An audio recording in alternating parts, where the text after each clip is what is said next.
जीवन में कभी हम सीरियस मोड से जर्नल मोड में आए हैं, यानी हम मर गए और मर के जिंदा हो गए, दोबारा से खड़े हो गए। ऐसी स्थिति में आप कान खोल के सुनो, आपको भगवान का उत्सव जरूर ही करना चाहिए। नया जन्म मिला है प्रभु कृपा से, तो आप कुछ भी अच्छा करो, रथ जगह करवाओ, गीत गब्बाओ, देवी के देवा के कथा, जो आपको लगे करो। पर जन्म अगर नया मिला है, कुछ अच्छा हो गया है, खतरे से बचे हो, तो ईश्वर से कुछ कहो, उनका धन्यवाद तो करो, उनके लिए कुछ गाओ बजाओ, कुछ उनके लिए करो। ये बहुत ही जरूरी है।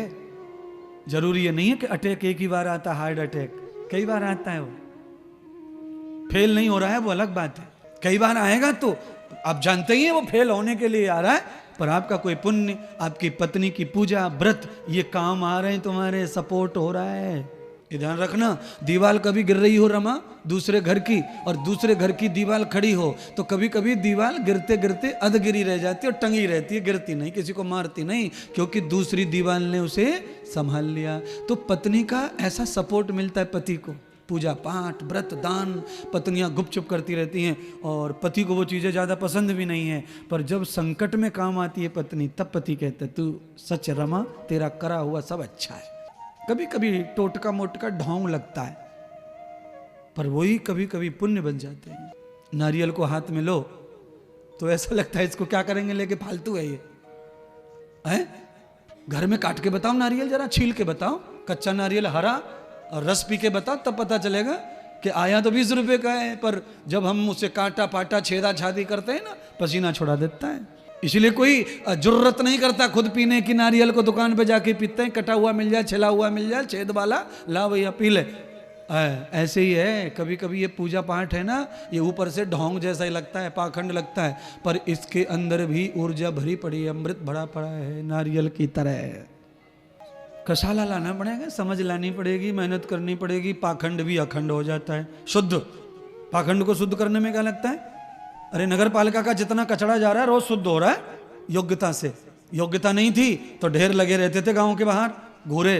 पहले गांव में घर घर घूरे, घोड़े में ना ढेर, हर घर के सामने लोग ढेर डालते थे पुराने जमाने में। यहाँ से 30 साल चले जाओ पीछे, तो हर घर के सामने ढेर, सब लोग अपने घर के दरवाजे के बगल में ढेर डालते। 3 दिन बाद आएगा मेहतर, 4 दिन बाद आएगा झाड़ू वाला झाड़ू वाली, फिर वो ले जाता तो उठा के अपनी छबड़िया में रोटी खाता था। वो टाइम चला गया, योग्यता बढ़ गई, चलन बढ़ गया, अब ढेर नहीं है भाई साहब। अच्छा, अब ढेर कहाँ चला गया? अब ढेर किचन में बैठा है। डस्टबिन सबके घर में अंदर रहता है, पहले बाहर रहता था।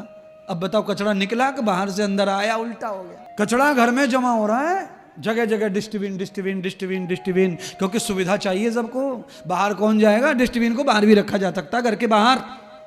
जहाँ गोविंद जी, जहाँ कुत्ता खेलता है तुम्हारा, वहां भी डस्टबिन रखा जा सकता है, बड़ा वाला। पर बात यह है कि वहां आए कौन?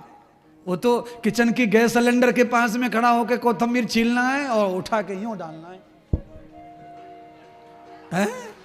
वहां से वहां तक आने को तो भैया 20 मीटर है, 20 मीटर जाएंगे, तब तक तो दूध कबड्डी खेल जाएगा गैस सिलेंडर पे, हु हल्लड़ कर देगा, बाहर फेंकेगो, बहलेगो, और बाढ़ आ जाएंगी दूध की इतने में। तो वहीं सबकी वहीं होना है सब कुछ। पैर से दबाओ, ढक्कन अपने आप खुल जाता है आजकल डस्टबिन का, पैर दबाते से यूं मुंह कर ले, डाल दो,